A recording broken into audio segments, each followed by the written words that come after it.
आई थी जिन्होंने ये तजावीज़ लाए और सारे लॉज को यकजा करके एक इलेक्शन एक्ट 2017 बना दिया गया और उस पर ज़ीरो डेसेंट थी, सब ने उसकी हमायत की। अब कानून में सर वक्त के साथ साथ कुछ तरामीम करना पड़ती हैं। जब इलेक्शन कमीशन ने लिखा और मिनिस्ट्रीज की तरफ से भी आया कि कई जगहों के ऊपर अमेंडमेंट ज़रूरी हैं, तो जनाब स्पीकर आपने एक कमेटी कॉन्स्टिट्यूट की, मुशावरत के बाद और पार्टी हेड्स को आपने कहा कि आप अपने नुमाइंदे नॉमिनेट करें। उसमें चेयरमैन सेनेट को कहा गया कि वो सेनेट से नॉमिनेशंस करें। मैं कमेटी के कॉम्पोजिशन आपके सामने रख देता हूँ, ये कोई कालीन के नीचे से नहीं निकल रही चीज़, और वो कमेटी के इजलास होते रहे हैं। सरदार अयाज सादिक साहब इसको चेयर कर रहे थे। Members were Syed Naveed Qamar MNA, doctor Fahmida Mirza MNA, mister Tariq Bashir Cheema MNA, Syed Aminul Haq MNA। अब ये पार्टीज को अगर देखें तो पाकिस्तान मुस्लिम लीग नून, पाकिस्तान पीपल्स पार्टी, GDA, पाकिस्तान मुस्लिम लीग, काफ, MQM से doctor Afzal Khan Dhandla sahab was nominated by leader of opposition doctor Fahmida Mirza के साथ साथ आगा हसन बलोच साहब BNP की तरफ से, शजा Fatima Khawaja PMLN, senator Taj Haider Pakistan Peoples Party, senator Kamran Murtaza sahab Jamiat Ulema Islam, senator Manzoor Ahmed sahab Balochistan Awami Party, senator Syed Ali Zafar sahab Pakistan Tehreek Insaf, और मुझे इसमें बतौर वज़ीर कानून के एक्स ऑफिशियो मेंबर के तौर पे बैठने का हुक्म मिला।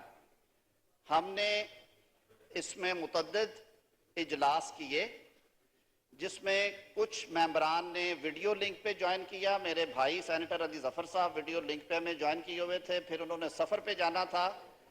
चेयरमैन कमेटी ने ये भी हमें इख्तियार दिया कि आखिर पे ये सारी रिपोर्ट पेरूज कर लें, अगर आप इन राइटिंग कुछ देना चाहते हैं तो वो भी दे दें। कमेटी के सेक्रेटरी जवाद नकवी साहब ने सारी चीज़ें एक क्लॉज बाय क्लॉज सर इनको नोट किया गया। अब बाय द टाइम ये रिपोर्ट तैयार हुई, 11 तारीख को सर तकरीबन 3 घंटे का सेशन हुआ, 12 तारीख को जुलाई को फिर को 2-3 घंटे, ये 2 बजे से 5 बजे तक बैठे, फिर 13 जुलाई को बैठे सर, फिर 17 जुलाई को बैठे, और फिर फाइनली 18 जुलाई को। और उसके बाद सर ये एक रिपोर्ट जो है ये तैयार की गई। अब इसमें है क्या क्या, ये शुरू हुई जी, सबसे पहले इसमें कहा गया कि कहीं पे कॉमा फुल स्टॉप है क्लॉज 1 में। एक तो election commission election observers appoint करता है, उसमें लफ्ज़ एक्रेडिटेड नहीं था, कहा गया कि वो एक्रेडिटेड होंगे, यानी कि हर कोई कह के अंदर ना घुसे कि मैं इलेक्शन ऑब्जर्वर हूँ। जिसको इलेक्शन कमीशन अप्रूव करेगा, एक्रेडिटेड किसी इदारे से हो, किसी एंटिटी से हो, वो होगा। मेंबर को जो था, जो आपका डेक्लेरेशन ऑफ एसेट्स है उसमें मेंबर का वर्ड यूज था, और आगे भाम था उसमें his spouse and dependent children किए गए, क्योंकि वो सारों के गोशवारे मांगते थे। इसी तरह टेक्नोक्रेट की डेफिनेशन में इबाम था, जिसकी वजह से कम कोई 20 मुकदमात, अगर सेनेटर कामरान मुर्तज़ा साहब सुन रहे हैं, ये इनकी तजवीज़ थी जी कि इसको दुरुस्त किया जाए। आज उन्होंने तो कह दिया कि पार्लियामान को एतमाद में नहीं लिया जा रहा। कामरान साहब ने एक मीटिंग मिस नहीं की और सारी इन तरामीम जो हैं उनकी नज़र से गुजर के उनके वोट के साथ कमेटी में मंजूर हुई। सर आगे चलते हैं। प्रिजाइडिंग ऑफिसर सर रिजल्ट रोक लेते थे, पोलिंग एजेंट को रिजल्ट नहीं मिलते। ये आम शिकायत है जिसकी वजह से इलेक्शन की शफाफियत पे उंगलियां उठती। कमेटी ने तजवीज़ किया है कि प्रिजाइडिंग ऑफिसर जब रिजल्ट टैबुलेट कर लेंगे तो वो फॉर्म 45 की फोटो बना के स्नैपशॉट जो है वो ट्रांसमिट करेंगे इलेक्शन कमीशन और रिटर्निंग ऑफिसर को, और पोलिंग एजेंट्स को दस्तखतशुदा कॉपी देंगे। जो कि नहीं देंगे तो उसके खिलाफ प्रोसीडिंग्स हो सकती हैं। सर 3-3 दिन रिजल्ट रोक लिए जाते हैं कि पोलिंग स्टेशन नंबर 5, 9, 18, 47 का नतीजा अभी तक अवेटेड है, और लोग इंतजार में और कहते हैं जी फिर उसी में कुछ होता था। शफाफ करने के लिए कहा गया कि रात 2 बजे तक हर सूरत नतीजा जो है वो ट्रांसमिट करेगा, वरना प्रिजाइडिंग ऑफिसर एक सर्टिफिकेट लगा के रिटर्निंग ऑफिसर के पास पहुंचेंगे। अगर वो नहीं पहुंच सकते तो सुबह 10 बजे उनके पास आखिरी वक्त है, और उन्हें एक एक घंटे का अकाउंट फॉर करना है, उसकी तौजीह बयान करनी है लिख के उसके ऊपर, और अगर ये ताखीर दानिस्ता है या उसमें कोई कोलूजन है तो उनके खिलाफ फौजदारी कार्रवाई होगी। मेरा ख्याल है हाउस में से किसी शख्स को इस पे एतराज नहीं होना चाहिए। सर इसी तरह आगे चलते जाते हैं।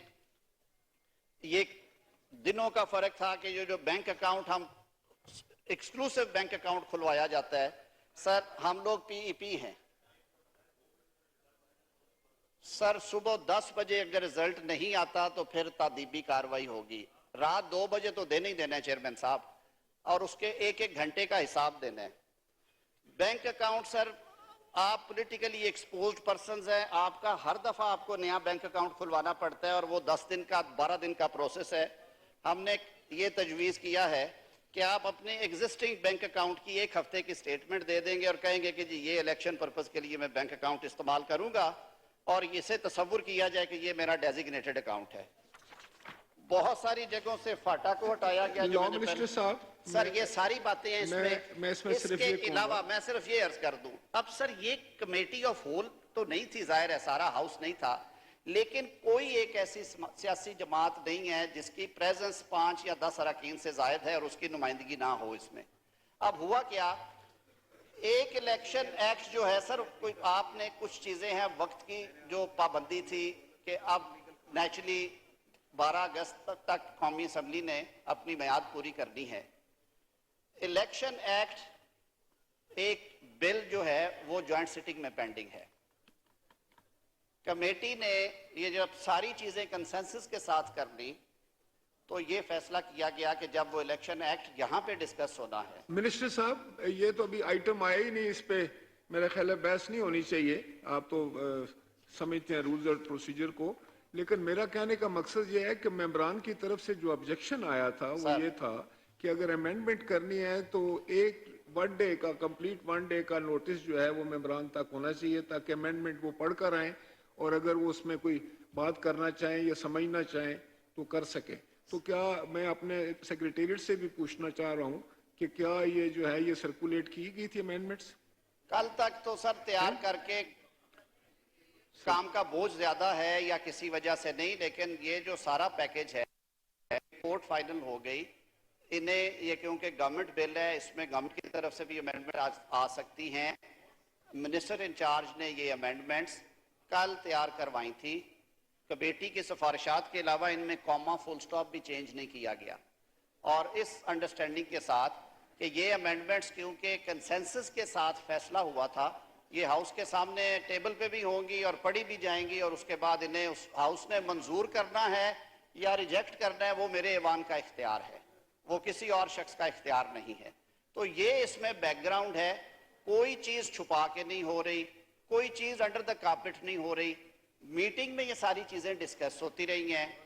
इत्तफाके राय के साथ एक रिपोर्ट तैयार की गई, उस रिपोर्ट के ऐन मुताबिक ये अमेंडमेंट्स जो हैं वो जो पेंडिंग इलेक्शन बिल है। अब रही बात कि कहा गया कि एजेंडा बहुत लंबा, और ये ऊपर से बिल्कुल ऐसा नहीं है सर। जॉइंट सिटिंग में लेजिस्लेशन के कुछ आइटम सर ऐसे भी हैं जो कि 1.5 साल से 2-2 साल से सर पड़े हैं। सर हम लोग यहाँ पे कानून साजी करने आते हैं, हमारा जो पहला फर्ज है बतौर पार्लियामेंटेरियन वो लॉ मेकिंग है सर। सर अगर कोई लेजिस्लेशन, कोई बिल 1.5 साल, 1.25 साल, 12 माह, 8 माह, 6 माह से अगर है, और सारे पाकिस्तान को मालूम है कि असम्बली की मुद्दत जो है वो 12 अगस्त की रात ख़त्म हो रही है, तो जनाब स्पीकर क्या ये हमारा फ़र्ज़ नहीं है कि जो पेंडिंग लेजिस्लेशन है वो ऐवान के सामने आए? ये वो बिल हैं जो 10-10 दफ़ा सर्कुलेट हुए हैं सर, जो 12-12 दफ़ा जिन पे डिबेट भी हुई है। अब जैसे कहा गया कि आइटम नंबर 1 जो है, आइटम नंबर 1 जो है वो फिर लगा दी गई CII। उसमें जब ये सेनेट से राना मकबूल अहमद खान साहब का बिल पास हुआ था और फिर ये कौमी असम्बली से पास ना हो सका, ये सारे लवाजमात पूरे थे, मैंने आज वो विड्रॉ करना था इस तजवीज़ के साथ के जो सेनेटर राना मकबूल अहमद साहब का बिल है उसे ये हाउस अडॉप्ट कर ले विद कपल ऑफ अमेंडमेंट्स। तो ये सर सूरत हाल है। इसमें ना तो किसी किस्म की बदनीयती एट्रीब्यूट की जा सकती है, ना ही कोई ऐसी इनडिसेंट हेस्ट की गई है और चेयरमैन कमेटी अयाज सादिक साहब मौजूद हैं। आपने कमेटी कॉन्स्टिट्यूट फरमाई जनाब स्पीकर, हमने तो पूरी दिल जमी से ये काम किया और कौमी मुफाद में किया, मुल्क की खिदमत समझ के, अपना फर्ज समझ के अदा किया है, ना कोई बात छुपी ढकी। ये तो रिपोर्ट तैयार हुई है आज से 5-6 रोज पहले की और सबके नोटिस में होना चाहिए। Thank you. Sardar Ayaz Sadiq sahab, chairman of the parliamentary committee. जी शुक्रिया। पार्लियामेंट का मुश्तरका इजलास जारी है।